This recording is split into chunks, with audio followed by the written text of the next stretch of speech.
2016 marks 50 years of diplomatic relations between the Philippines and New Zealand. Within this period, the relationship has grown from strength to strength in the areas of trade, economics, and political relations. However, the foundation of the enhanced relationship is the people-to-people relationship. Among the Asian ethnic groups in New Zealand, the Filipinos are in the top 3, behind the Chinese and the Indians. Filipinos are the largest Southeast Asian community, and Tagalog is a growing dialect in New Zealand. According to New Zealand Office of Ethnic Communities, based on the latest 2013 census, the Filipino population has more than tripled in size since 2001, from 11,091 to 40,350 in 2013. Based on figures from Statistics New Zealand, another 5,200 Filipinos arrived here for the period March 2015 to February 2016. Half of all Filipinos live in Auckland. 25% are divided between Wellington and the Canterbury regions, and the remainder are scattered in other regions of New Zealand.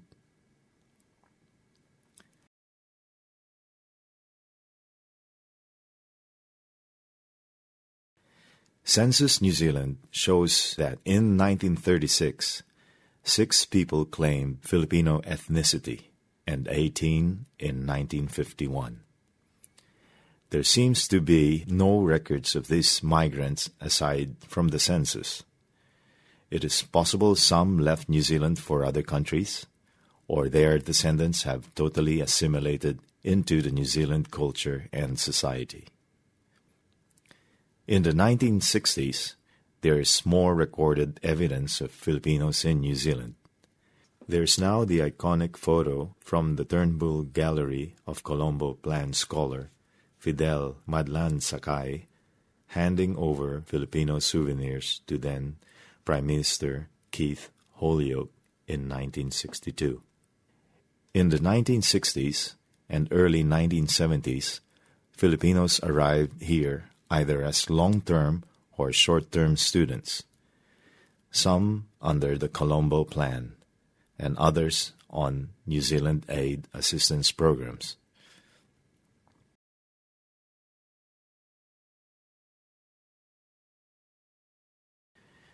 During the period, there were very few purely Filipino families who migrated in New Zealand. Those few chose New Zealand over the traditional countries of immigration because they were primarily attracted to the more laid-back lifestyle and pristine natural beauty of the country. There were also families or relatives of Philippine embassy staff who accompanied them and remained. In 1983, Ramon and Cora Herrera knew of only 7 purely Filipino families in New Zealand.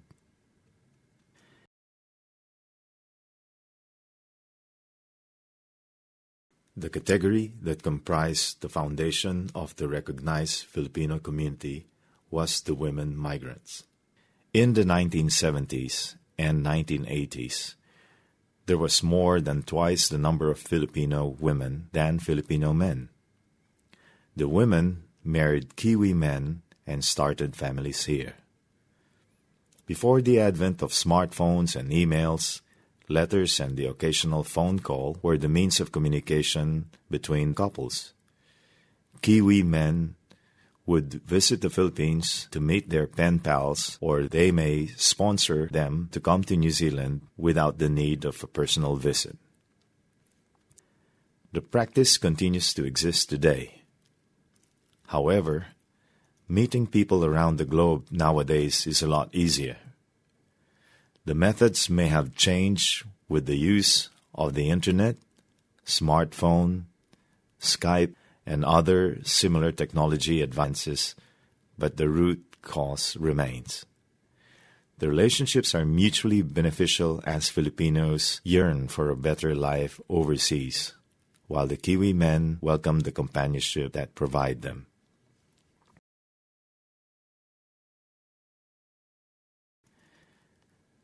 The change of migrant categories to skilled labor was a result of New Zealand immigration policy reflecting the current labor shortages, different industry sectors. In the mid-1980s till early 1990s, skilled migrants started arriving to boost the information technology industry. It's on the times as well, because like when we came in, again they were trying to get a lot of skilled professionals over, so they weren't really out to make you jump through hoops and stuff. So I guess like it's a sign of like, and also like ano yung sino nakaupo sa government, what immigration agenda.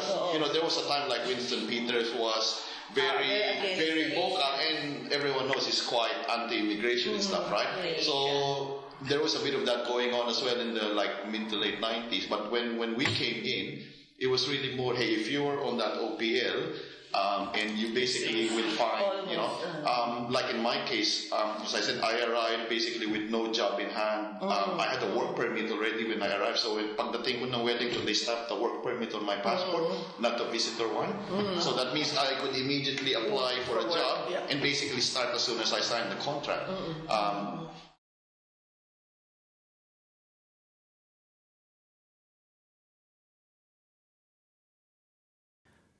From the early 2000s onwards, more Filipino skilled migrants in different occupations started arriving in New Zealand.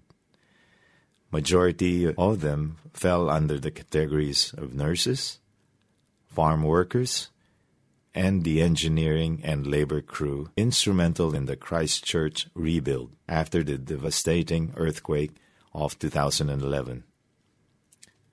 It is not easy to pinpoint a year where an influx of certain occupations occurred. The arrival of major occupations always start with a few who come to New Zealand. Then the word spreads around among friends and friends of friends, whether they are in the Philippines or already working in other parts of the globe. The expansion of trade, particularly in New Zealand dairy products to the Philippines, gave Filipinos a glimpse of the green and clean New Zealand brand. Moreover, the ubiquity of the Internet and the stories of Filipinos who have lived and studied in New Zealand reached a greater portion of the population. Aside from the traditional countries that Filipinos migrate to, like the United States, Canada, UK, and Australia, there was a new alternative in New Zealand. Also a developed English-speaking country with less stringent requirements for migration, more Filipino interest was directed towards New Zealand.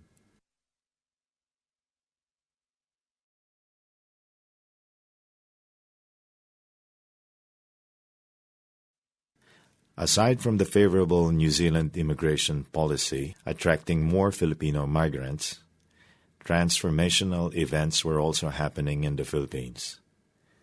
The declaration of martial law in 1972 saw the beginning of political instability interspersed with brief periods of stability in the Philippines. Repercussions in the economic and trade sectors, declining peace and order, numerous coups d'etat, rapid population growth leading to higher unemployment, characterized the Philippine situation. Moreover, successive administrations continued the policy initiated by the Marcos administration of exporting Filipino labor as a solution to the chronic lack of job opportunities in the Philippines. Responding to this policy and the necessity of providing for their families, Filipinos in droves started looking for jobs overseas in the 1970s, and this continues today. Thus was born the Overseas Filipino Workers, the acknowledged hero of the Philippines who keeps the economy afloat.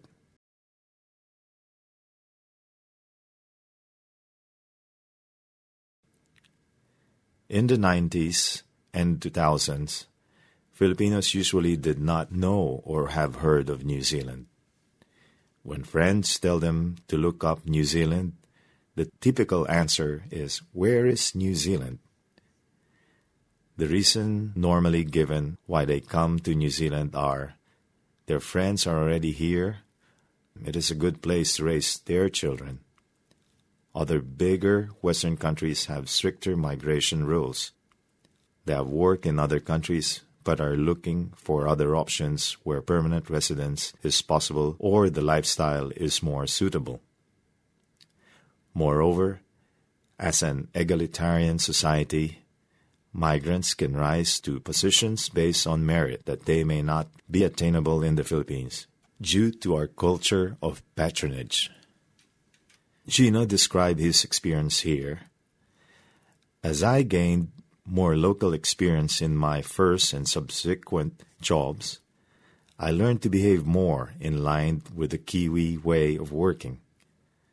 For example, not deferential to authority, organizational hierarchy, like in the Philippines, being outgoing and speaking one's mind in the workplace, and recognizing that one gets recognized on their own merits and achievements and not by who they know.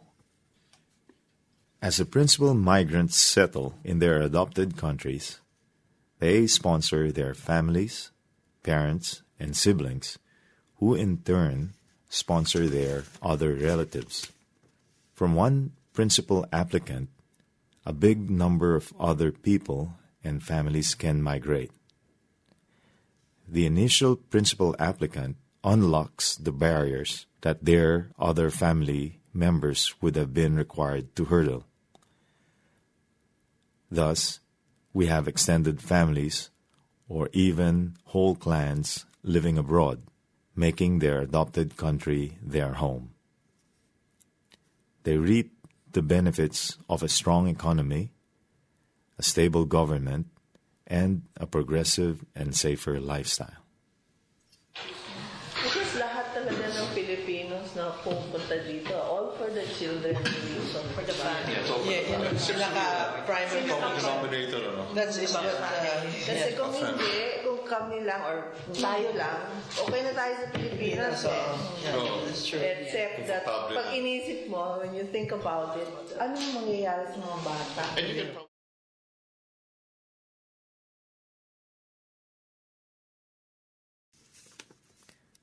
The earlier migrants in the 1980s and early 1990s had a few problems with the New Zealand Immigration Office. Immigration is always driven by the need of the economy at that time. So if you were a bricklayer or a builder, if you held a hammer in the right way, you'd be qualified straight away. And you were at the right age.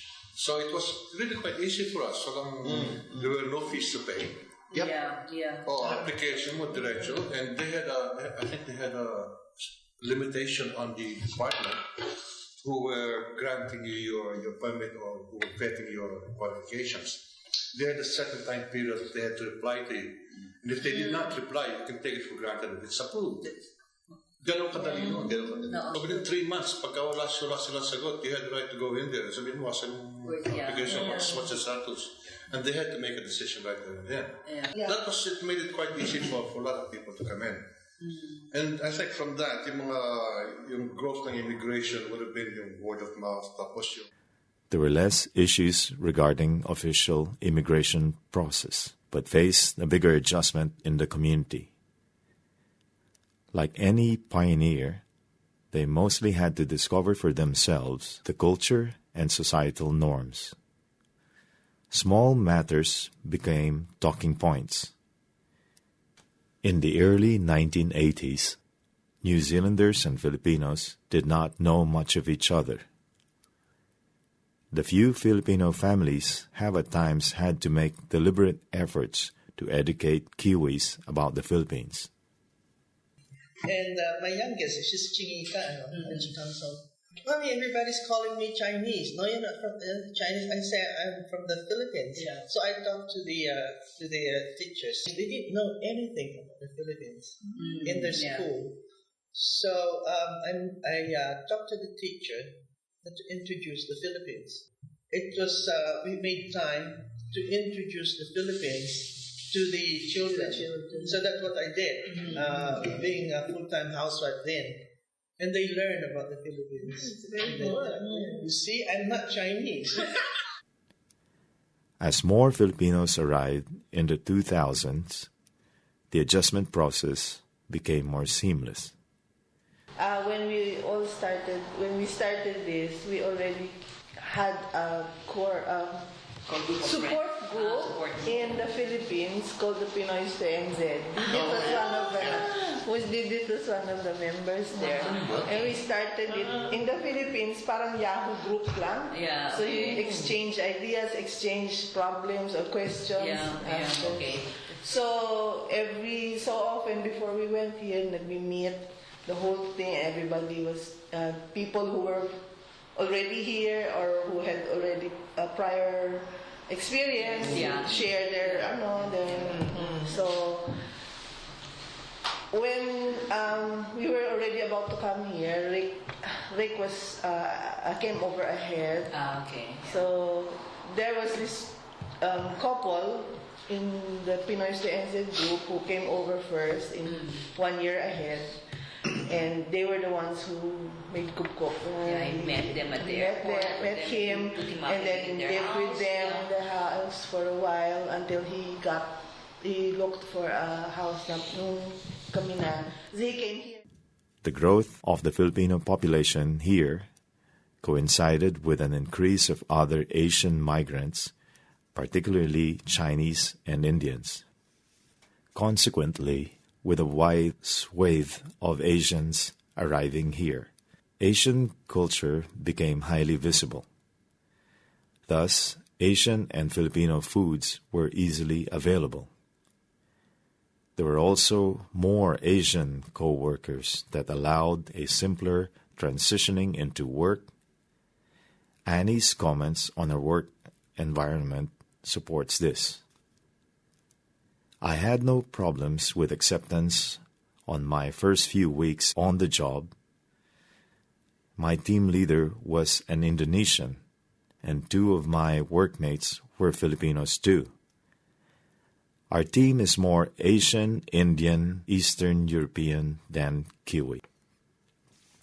While the cultural and societal adjustments were easier for the later migrants, the official immigration process became more stringent and bureaucratic. Difficulties sometimes started even before migrants left the Philippines and would continue while shifting their status here. Yung sa akin po kasi, February 19 yung talagang flight ko, original flight, February 19, 2004. Kaya lang, nung 12 midday, nandun pa rin kami sa immigration ng New Zealand sa Makati, waiting for my visa, pero may flight na, my flight is 2 o'clock. Tapos, pagdating ng 12 noon, lumabas na yung result, hindi pa raw ma-release kasi may question sa aking IELTS exam.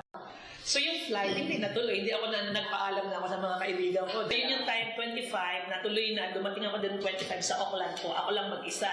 So, tapos, sinundo ako doon ng agent ko. Tapos, yung pala, sa New Plymouth, ako mag-a-attend ng competency course. Pagdating sa school, hindi ako tanggapin.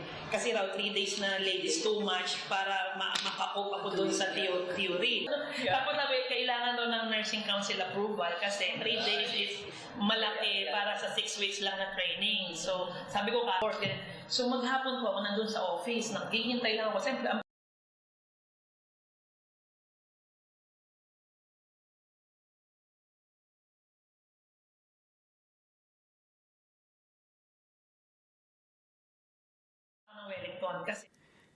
There is diversity of stumbling blocks on the road to permanent residency and citizenship.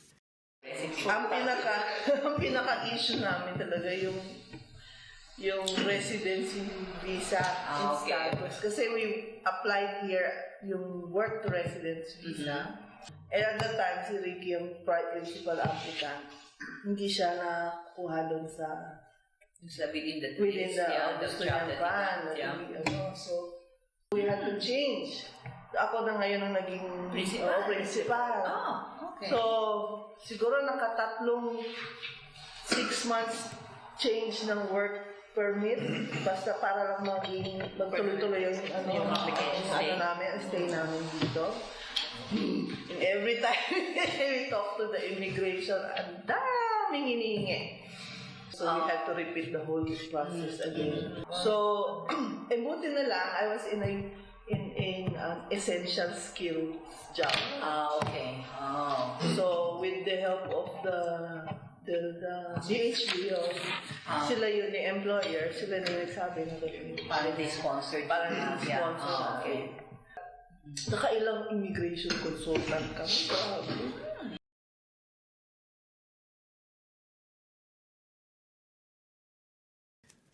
When someone decides to migrate, usually with the long-term objective of improving their lives of their children and grandchildren, there are, however, several hurdles that parents go through adjusting to their new country. Migrants have different experiences on their immigration process and adjustment, but they share the basic values and purpose regardless of the period of migration.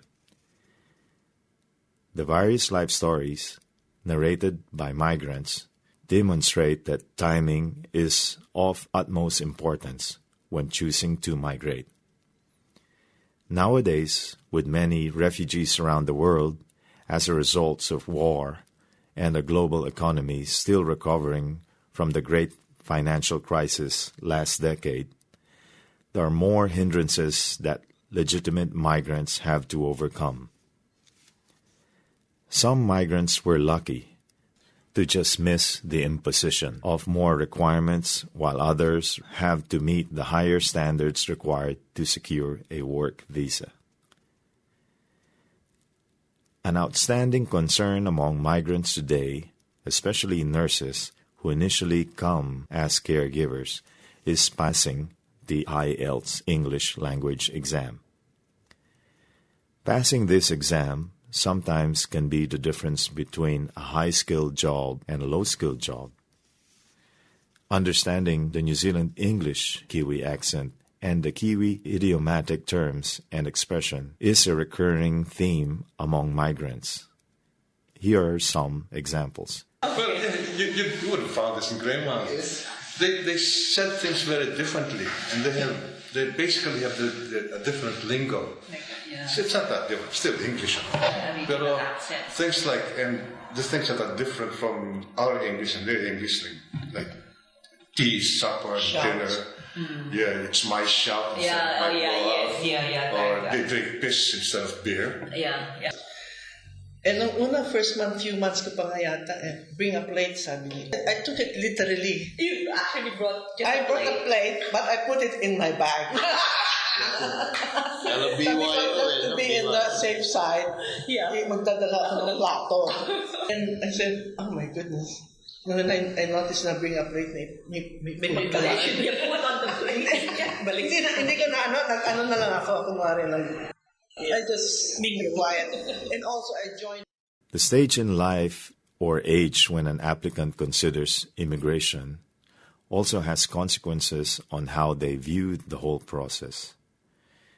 Meanwhile, most immigration agencies in Western countries prefer younger people who can have longer periods of productive contributions to their new country.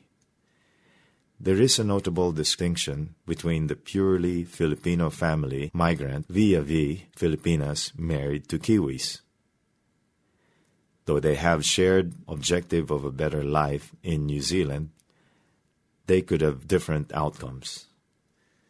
Purely Filipino families, because they have to meet the stricter requirements for migrations themselves, like educational qualifications and work experience, are normally the highly skilled migrants who come from the middle class in the Philippines.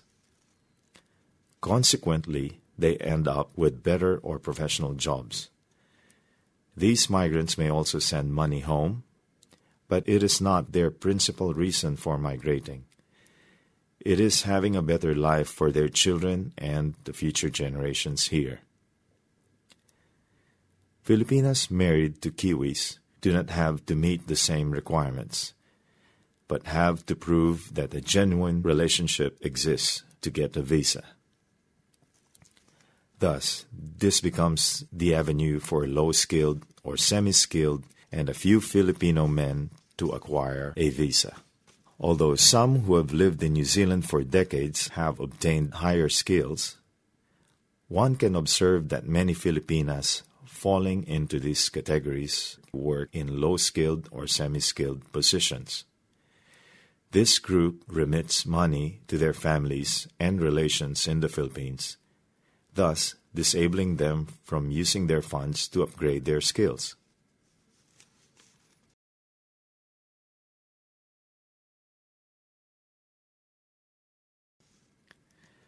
Do migrants remain in their adopted country when they get older or retire? Many factors where a migrant goes at old age, such as the length of stay in the country and how much family is with them. Parents will tend to stay where their children and grandchildren are.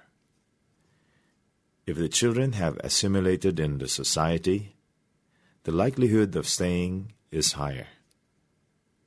Additionally, the network of friends cultivated through the many years of living in New Zealand is another reason for staying. To retire in the Philippines involves renewing ties with friends during your youth, where the shared experience of adulthood doesn't exist. Ramon's comment illustrates the positive interactions he has encountered with New Zealanders. Kiwis, being so mild-mannered and gentle, try their very best to be pleasant at all times, and at worst, be the least offensive in difficult situations. This is what I find most pleasing about living in New Zealand. Others cite the political stability, peace and order, and the lifestyle they have gotten used in New Zealand. Escaping the political uncertainty, lawlessness, corruption, and economic hardships in the Philippines were factors in emigrating. As long as these conditions exist in the Philippines, there is no compelling reason to return, as the reasons for leaving remain. Furthermore, the comfortable lifestyle in New Zealand, combined with generous public health care system, ACC, and national super, are difficult to mirror in the Philippines. Thus, most migrants prefer to stay in New Zealand as they get older. Those who are inclined to return usually still have a big family back in the Philippines, and they also continue to be the main, if not major, provider for their families and relatives. The sense of obligation has not dissipated. Those who work in the elderly healthcare sector tend to state that they prefer to get old in the Philippines, where familial networks remain strong. They witnessed the alienation and isolation of the elderly in New Zealand, who rely on government services to take care for them in old age. Whereas in the Philippines, the close family and kinship ties almost guarantee that a relative will look after you in your old age.